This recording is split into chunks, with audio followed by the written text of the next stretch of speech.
Esta solenidade que hoje nós estamos celebrando, antigamente ela era chamada de solenidade do corpo de Cristo, Corpus Christi. Com a reforma litúrgica que aconteceu no Concílio Vaticano II, nos anos 60, então houve uma reformulação no nome dessa festa. Não mais solenidade do corpo de Cristo, mas solenidade do corpo e do sangue de Cristo. É o dia em que nós fazemos uma recordação da última ceia, fazemos uma recordação da instituição da Eucaristia. Na Quinta-feira Santa, na Semana Santa, nós celebramos de fato a ceia do Senhor, nós celebramos de fato a instituição do mistério eucarístico, do sacramento do seu corpo e do seu sangue. Hoje, a igreja faz recordação desse dia, a igreja é convidada a dar testemunho público na sua fé, na presença real de Jesus na Eucaristia, em corpo, sangue, alma e divindade. E como eu comentei no início da missa, se não fosse a pandemia, depois, no final dessa celebração, nós sairíamos com o Santíssimo Sacramento pelas ruas da nossa paróquia para dar exatamente esse testemunho público de que nós cremos que neste sacramento está presente o corpo e o sangue, a alma e a divindade de nosso Senhor.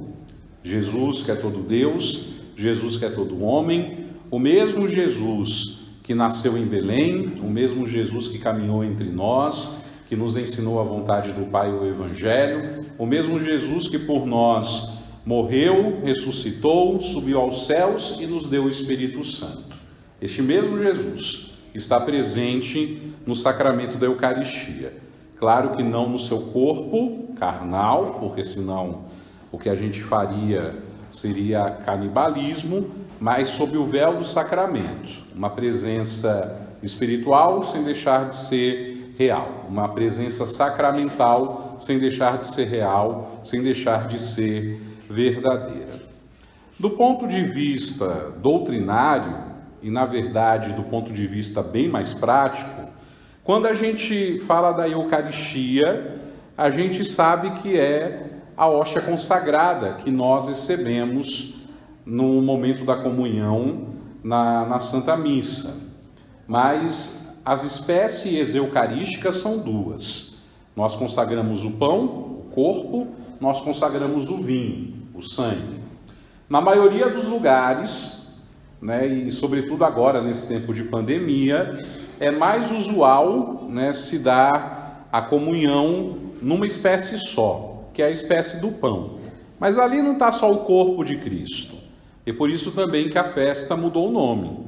Não está só o corpo de Cristo, mas está o corpo e o sangue de Cristo. Está o Cristo inteiro, quer no pão consagrado, quer no vinho consagrado. Aqui na paróquia a gente tem o costume, antes da pandemia, de todas as missas comungar nas duas espécies, no corpo e no sangue. Por conta da pandemia, a gente tem comungado numa espécie só, como uma forma também de prevenirmos possíveis contágios, Mas se eu comungo de um, ou se eu comungo do outro, ou se eu comungo dos dois, das duas espécies, é bom a gente ter sempre claro na nossa mente que nós estamos comungando o corpo e o sangue, a alma e a divindade, Jesus inteiro, como a gente cantava na sequência. Ele é dividido, mas ele não é, ele é repartido, mas não é dividido. Nós o dividimos, mas não em cada espécie, em cada pedacinho está presente Jesus inteiro.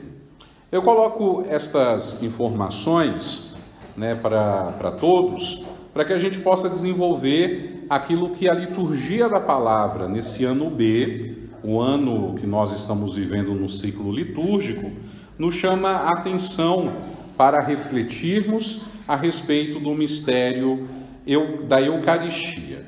Justamente porque a grande maioria das pessoas, ao redor de todo o mundo, recebe somente a espécie do pão consagrado, a expressão do sangue, ela está sempre implícita.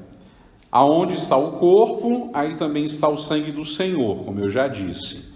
Jesus está vivo, e não há como estar vivo se neste vivo não haver presente também o sangue. E o mesmo vale ao contrário, aonde está o sangue, está o corpo do Senhor. Na liturgia da palavra desse ano, do ano B que nós estamos celebrando, esta expressão do sangue do Senhor, ela aparece mais explicitamente, atraindo a nossa atenção para o aspecto sacrificial que tem na Eucaristia. E justamente para esse aspecto, o aspecto do sacrifício, o aspecto do sangue que é derramado, que as leituras direcionam-se e chamam-nos a atenção para esse ponto. Na primeira leitura, nós escutamos o relato do livro do Êxodo, aonde nós escutamos o texto que descreve a aliança que Deus fez com o povo de Israel. E aqui a gente encontra um rito litúrgico, porque Moisés reuniu o povo, Moisés mandou construir um altar, mandou oferecer em holocausto novilhos, cordeiros novos, de poucos meses, perfeitos, que não houvessem defeito nenhum. E a dinâmica do sacrifício como rito que agrada a Deus no Primeiro Testamento é uma dinâmica bem comum, bem frequente, não há nada demais aqui nesse contexto. E ali, aqueles novilhos, aqueles cordeiros que são imolados, é preciso que uma parte do sangue, metade do sangue, seja derramado sobre o altar que foi construído em honra do Senhor, e a outra metade do sangue seja aspergida sobre o povo que está reunido ali, celebrando esse rito. E segundo a instrução da leitura, quando o sangue fosse aspergido sobre o povo, era preciso dizer: eis o sangue da aliança que o Senhor fez convosco, sobre todas essas palavras.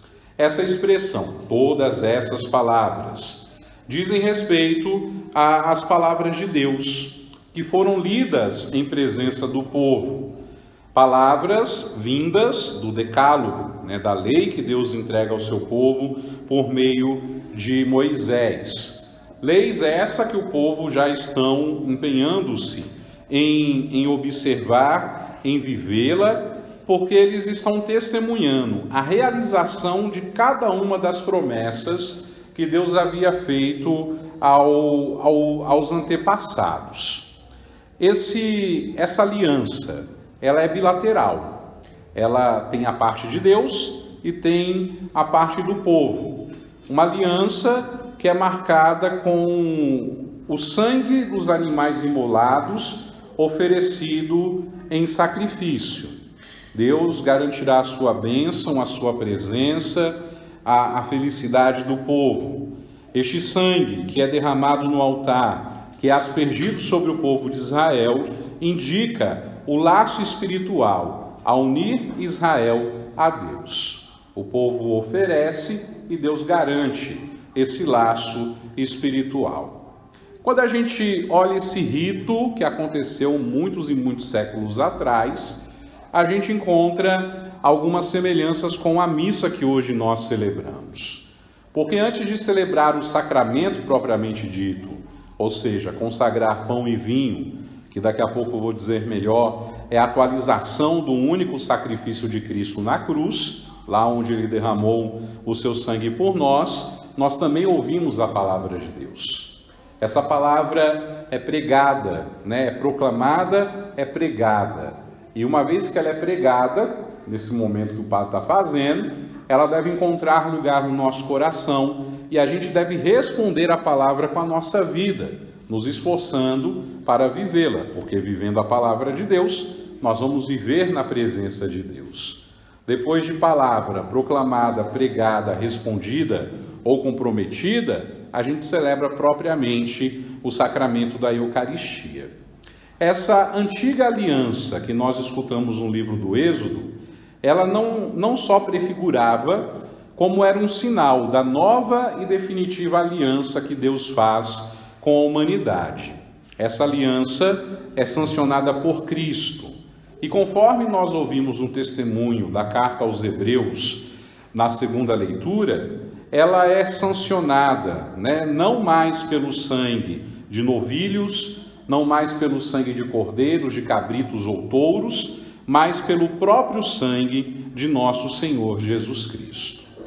Se os sacrifícios no Antigo Testamento eram múltiplos e tinham um valor puramente externo e simbólico, quer para agradar a Deus, quer para implorar o perdão dos pecados, quer por uma outra situação ou causa, no Novo Testamento não haverá vários sacrifícios. Haverá um só sacrifício. Sacrifício único, sacrifício definitivo, sacrifício oferecido uma vez por todas. Um sacrifício que tem valor intrínseco, que tem valor real, que tem valor infinito. É o sacrifício de nosso Senhor Jesus Cristo, imolado na cruz do Calvário para a nossa salvação.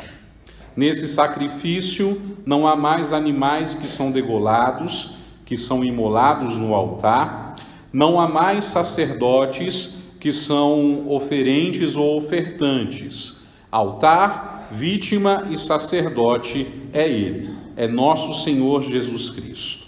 Altar, vítima e sacerdote se identificam no Filho de Deus encarnado. E nas palavras da segunda leitura, Ele que se ofereceu sem mancha nenhuma a Deus. O sangue de Jesus, derramado na cruz, uma vez por todas, de modo definitivo, tem o poder, ainda nas palavras da leitura, de purificar a nossa consciência das obras mortas, a fim de que nós possamos servir ao Deus vivo. Portanto, não se trata mais de uma purificação exterior, como era a grande motivação dos sacrifícios antigos, mas sim uma purificação interior, porque o sangue de Jesus derramado na cruz é derramado sobre nós, é derramado sobre a nossa vida. E este sangue transforma o íntimo do nosso interior. Este sangue, ele perdoa-nos, lava-nos da realidade de pecado.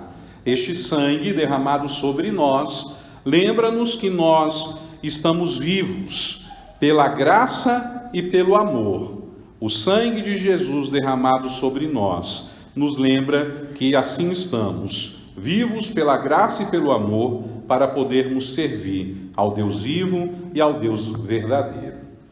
Nas águas do batismo que nós recebemos, nós somos regenerados, nós renascemos. E também lá no batismo está presente essa consciência do sangue de Jesus que nos cobre, porque a virtude da água, nós nascemos da água e do Espírito, porque isso vem do sangue de nosso Senhor.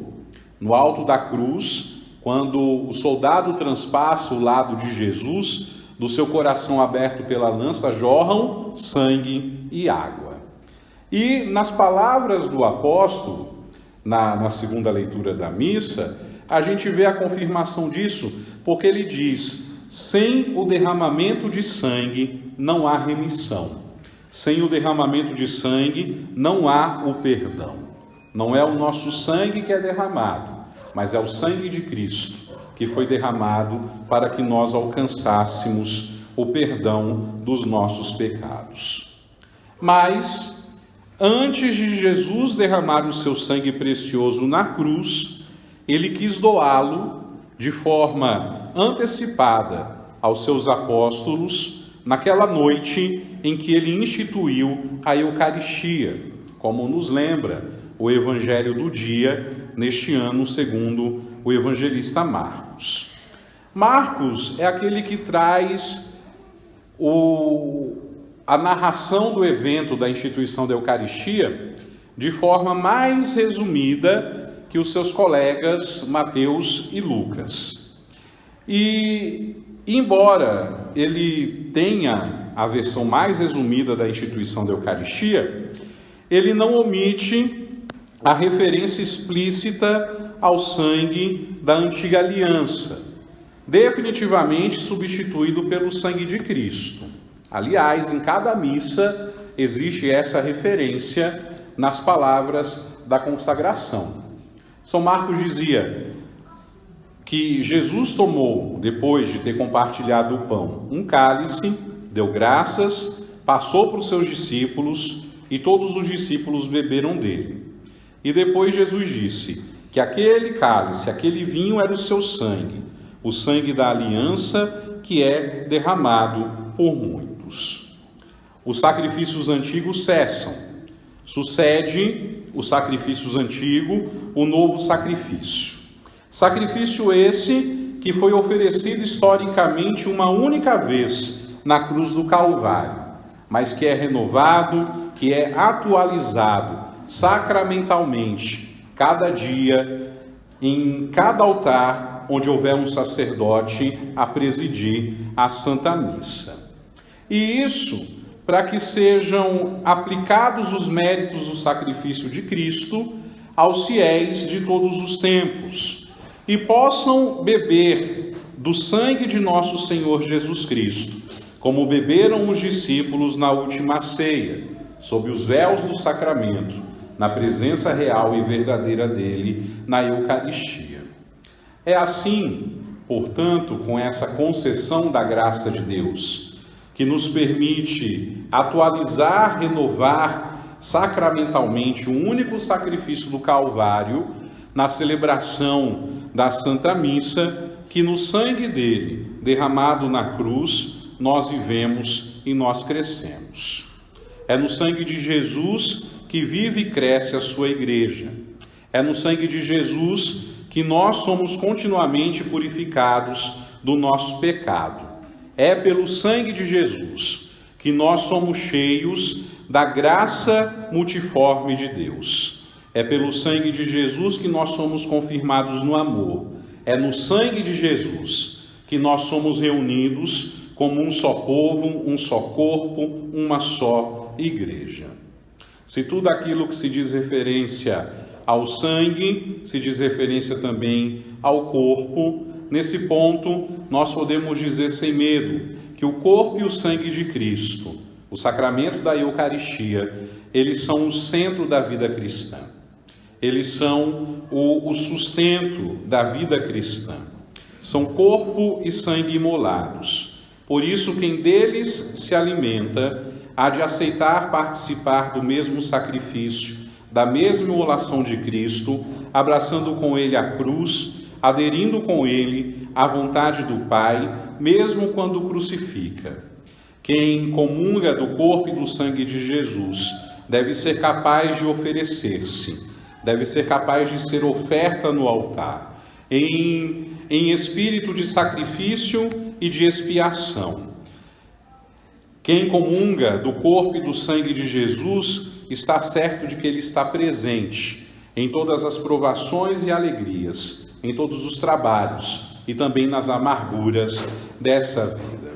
É assim que nós, membros do corpo de Cristo que é a Igreja, por meio da Eucaristia, somos chamados a viver este mistério da morte de Cristo e nos preparamos para participar de sua glória eterna numa comunhão que um dia será sem fim no céu. Por ora, nós seguimos celebrando e comungando deste pão, celebrando e comungando também deste cálice, com essa certeza de que quem está presente é nosso Senhor, em corpo, sangue, alma e divindade.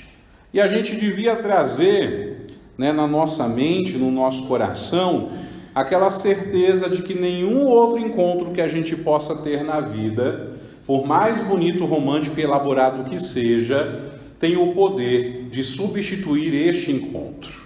O encontro que nós temos com o Senhor de nossas vidas na celebração da Eucaristia.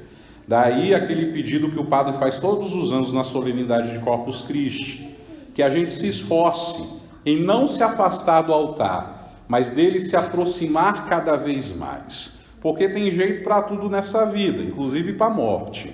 Porque a gente crê na ressurreição, a gente crê que quando a gente morre, na verdade, a gente não morre. A nossa vida é transformada. Então tem jeito para a morte, sim. Quem dirá para quem está afastado da comunhão eucarística? Às vezes, só falta aquela coragem de dar um passo firme. Tem casos que é bem comum. Não comunga porque não confessa. Cria coragem, procura o padre e confessa. Não comungo porque eu não fiz a catequese, a iniciação à vida eucarística. Tenha coragem, faça a inscrição, se prepare para receber a primeira comunhão. Padre, mas já tem 80 anos, não importa. O importante é dar o passo para encontrar-se com Jesus presente na Eucaristia. Ah, eu não comungo porque eu vivo junto, padre. Aí quem mandou você viver junto? A culpa não é minha.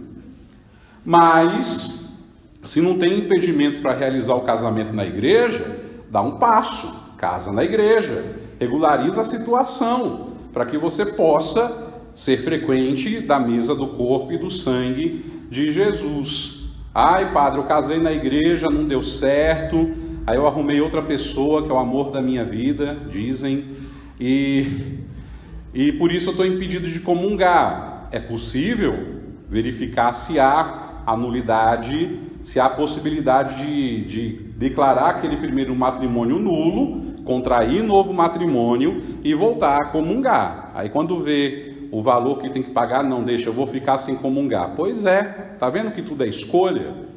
Às vezes vai deixar de pagar o tribunal eclesiástico, que é um tribunal, tem juiz, tem advogado, tem tudo, é um processo como um processo civil. Por isso que se cobra uma taxa que de fato não é muito barata. Mas quando é para mim me encontrar com aquele que é o Senhor da minha vida, será que não vale a pena esse investimento? Então tem jeito, e essa cultura da nulidade matrimonial, nos últimos anos com o Papa Francisco, tem sido bem fácil, mas tem casamento que não se anula. E aí, o que fazer? Tem vários testemunhos, relatos ao redor do mundo de gente que viveu e já morreu e que ainda vive, que por amor ao Senhor, para poder comungar, inclusive isso, claro, porque o casal fez a experiência com o ressuscitado, né? E o casal entende a importância disso. Chegaram ao consenso, pois bem, a gente abraçou uma vida junto, estamos impedidos, não podemos contrair matrimônio, porque o primeiro matrimônio foi reconhecido como válido da igreja, e essas pessoas simplesmente abrem mão da vida sexual para poder comungar. Então tem jeito para tudo, minha gente. Se até para a morte tem jeito também para outras situações e realidades que às vezes nos afastam do altar, nos afastam da Eucaristia. Claro que não dá para a gente explicar tudo direitinho aqui na homilia agora, mas depois o padre está à disposição, né, para ver cada caso, né, daqueles que não comungam, para ver qual é a solução melhor que nós podemos dar.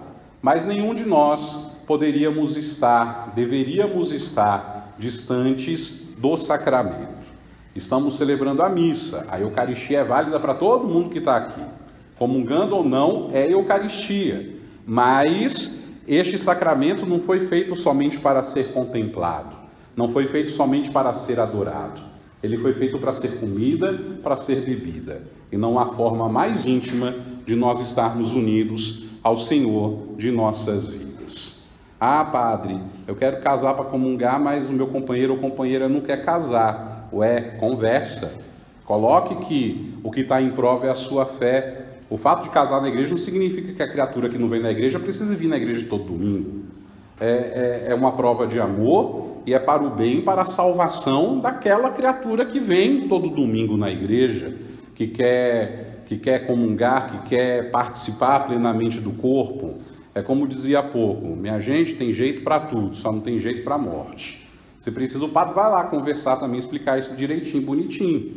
Mas é importante que a gente tenha não só essa consciência eucarística, mas que a gente participe de modo ativo, de modo consciente, de modo pleno, que a gente não deixe de comungar, que a gente não deixe de participar da missa, que a gente se alimente semanalmente desse alimento que é o próprio Cristo. Por isso que a gente vem à missa todo domingo, para que não passe uma semana sem nós termos esse contato com o Senhor das nossas vidas. Nas solenidades, em outros momentos da nossa vida. Eu não me lembro, na minha história enquanto cristão, sobretudo desde a época em que eu comecei a me engajar de verdade na igreja, que vovó me carregava quando era pequeno, mas lá nos 15 anos, quando eu fiz o TLC, o Crisma, de lá para cá, eu não me lembro de ter deixado de comungar um domingo sequer.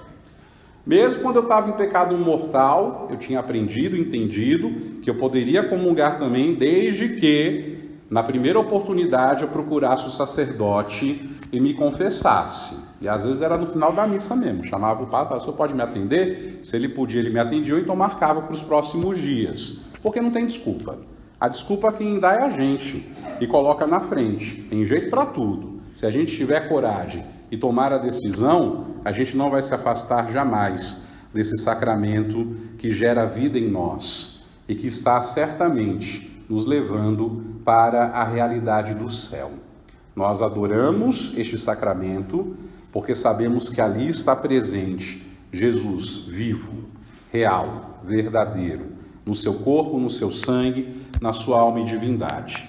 Mas ele que adoramos quer também que nós tenhamos essa comunhão e essa intimidade através do consumo desse sacramento, né? Comungando do seu corpo, comungando do seu sangue.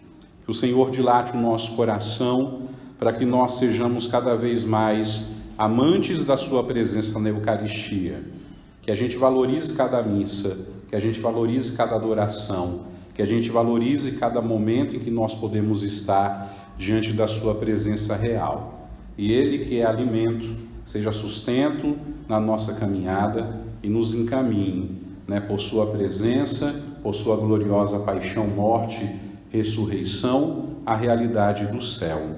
Amém.